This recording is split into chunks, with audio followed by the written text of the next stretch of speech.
There's a lot of fear in the streets. You know that? In December 2019, the Chinese authorities notified the world that a virus was spreading through their communities. In the following months, it spread to other countries, with cases doubling within days. This virus is the severe acute respiratory syndrome-related coronavirus 2 that causes the disease called COVID-19 and that everyone simply calls coronavirus. What actually happens when it infects a human, and what should we all do?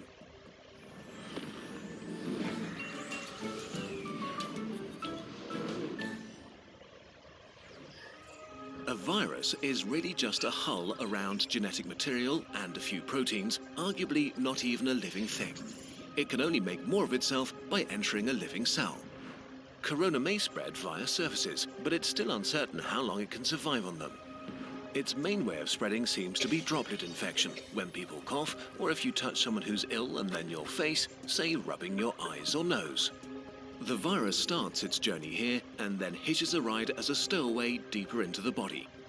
Its destinations are the intestines, the spleen or the lungs, where it can have the most dramatic effect. Even just a few coronaviruses can cause quite a dramatic situation. The lungs are lined with billions of epithelial cells. These are the border cells of your body, lining your organs and mucosa, waiting to be infected. Corona connects to a specific receptor on its victim's membranes to inject its genetic material. The cell, ignorant of what's happening, executes the new instructions, which are pretty simple: copy and reassemble. It fills up with more and more copies of the original virus until it reaches a critical point and receives one final order: self-destruct. The cell sort of melts away, releasing new corona particles, ready to attack more cells. The number of infected cells grows exponentially. After about 10 days, millions of body cells are infected and billions of viruses swarm the lungs. The virus has not caused too much damage yet, but Corona is now going to release a real beast on you, your own immune system. The immune system, while there to protect you, can actually be pretty dangerous to yourself and needs tight regulation. And as immune cells pour into the lungs to fight the virus, Corona infects some of them and creates confusion. Cells have neither ears nor eyes. They communicate mostly via tiny information proteins called cytokines. Nearly every important immune reaction is controlled by them. Corona causes infected immune cells to overreact and yell bloody murder. In a sense, it puts the immune system into a fighting frenzy and sends way more soldiers than it should, wasting its resources and causing damage. Two kinds of cells in particular wreak havoc. First, neutrophils, which are great at killing stuff, including ourselves. As they arrive in their thousands, they start pumping out enzymes that destroy as many friends as enemies. The other important type of cells that go into a frenzy are killer T cells, which usually order infected cells to commit controlled suicide. Confused as they are, they start ordering healthy cells to kill themselves too. The more and more immune cells arrive, the more damage they do, and the more healthy lung tissue they kill. This might get so bad that it can cause permanent, irreversible damage that leads to lifelong disabilities. In most cases, the immune system slowly regains control. It kills the infected cells, intercepts the viruses trying to infect new ones, and cleans up the battlefield. Recovery begins. The majority of people infected by corona will get through it with relatively mild symptoms. But many cases become severe or even critical. We don't know the percentage because not all cases have been identified, but it's safe to say that there is a lot more than with the flu. In more severe cases, millions of epithelial cells have died, and with them, the lung's protective lining is gone. That means that the alveoli, tiny air sacs via which breathing occurs, can be infected by bacteria that aren't usually a big problem. Patients get pneumonia, respiration becomes hard or even fails, and patients need ventilators to survive. The immune system has fought at full capacity for weeks and made millions of antiviral weapons. And as thousands of bacteria rapidly multiply, it is overwhelmed. They enter the blood and overrun the body. If this happens, death is very likely. The coronavirus is often compared to the flu, but actually, it's much more dangerous. While the exact death rate is hard to pin down during an ongoing pandemic, we know for sure that it's much more contagious and spreads faster than the flu. There are two futures for a pandemic like corona: fast and slow. Which future we will see depends on how we all react to it in the early days of the outbreak.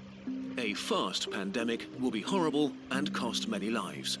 A slow pandemic will not be remembered by the history books. The worst-case scenario for a fast pandemic begins with a very rapid rate of infection because there are no countermeasures in place to slow it down. Why is this so bad? In a fast pandemic, many people get sick at the same time. If the numbers get too large, healthcare systems become unable to handle it. There aren't enough resources like medical staff or equipment like ventilators left to help everybody. People will die untreated. And as more healthcare workers get sick themselves, the capacity of healthcare systems falls even further. If this becomes the case, then horrible decisions will have to be made about who gets to live and who doesn't. The number of deaths rises significantly in such a scenario. To avoid this, the world, that means all of us, needs to do what it can to turn this into a slow pandemic. A pandemic is slowed down by the right responses, especially in the early phase, so that everyone who gets sick can get treatment and there's no crunch point with overwhelmed hospitals. Since we don't have a vaccine for corona, we have to socially engineer our behavior to act like a social vaccine. This simply means two things: not getting infected and not infecting others. Although it sounds trivial, the very best thing you can do is to wash your hands. Soap is actually a powerful tool. The coronavirus is encased in what is basically a layer of fat.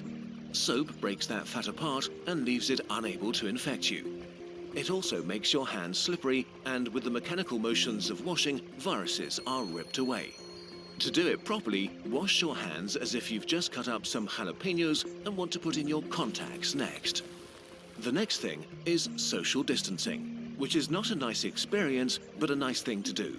This means no hugging, no handshakes. If you can stay at home to protect those who need to be out for society to function, from doctors to cashiers or police officers. You depend on all of them. They all depend on you to not get sick. On a larger level, there are quarantines, which can mean different things, from travel restrictions or actual orders to stay at home. Quarantines are not great to experience and certainly not popular, but they buy us, and especially the researchers working on medication and vaccination, crucial time. So if you are put under quarantine, you should understand why and respect it.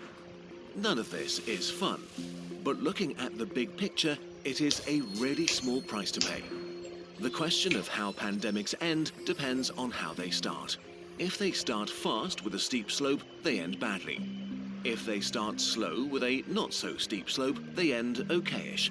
And in this day and age, it really is in all of our hands, literally and figuratively. A huge thanks to the experts who helped us on short notice with this video, especially Our World in Data, the online publication for research and data on the world's largest problems and how to make progress solving them. Check out their site. It also includes a constantly updated page on the corona pandemic.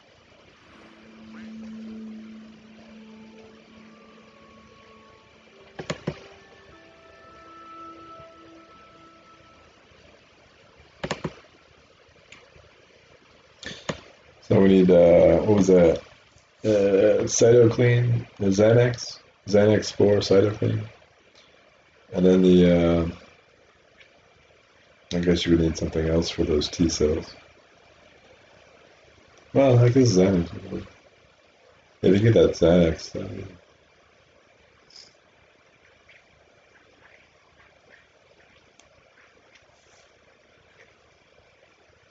it's a more thorough review than has been